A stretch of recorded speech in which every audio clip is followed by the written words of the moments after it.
اللہ رب کریم فرمائی وَلَسَوْفَ يُعْطِيكَ رَبُّكَ فَتَرْضَى اے زما محبوبہ نزدې دې زه به تا ته دومره درکړم چې ته به راضي وګرځېږې. او چې نبی پاک صلی الله علیه و آله وسلم دا دعا کوي چې یا رب له عثمان نه راضي وګرځېږې نو څنګه به رب کریم نه ترې راضي کېږي. یقیناً الله ترې راضي دی، یقیناً الله ترې راضي دی.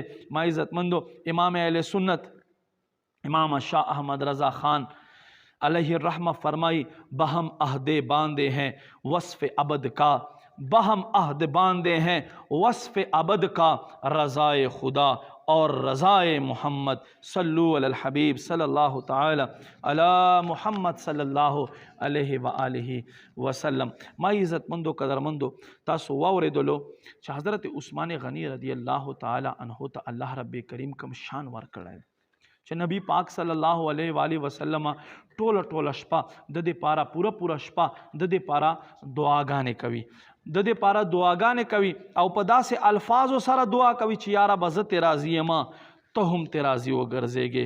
بس الله رب کریم دې موږ نه هم هغه کارونه والي چې دی پې راضي کېږي، د محبوب پې راضي کېږي.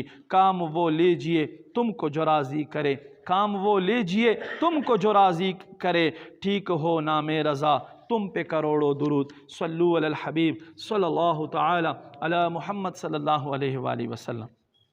حضرت عثمان غنی رضی اللہ تعالیٰ عنہ پنځم خصوصیت چې هغه په دې پنځو کې له واړو نه اهم خصوصیت دی هغه څه شی دی چې نبی پاک صلی الله علیه وآلہ وسلم بیعت رضوان په وخت باندې بیعت رضوان په وخت باندې نبی علیہ الصلوۃ والسلام خپل لاس مبارک کې خودلو وی فرمایل دای عثمان لاس ته او دې لپاسه د محمد لاس ته دا د عثمان بیعت شو، عثمان بیعت نه بعد دا د محمد لاس ته.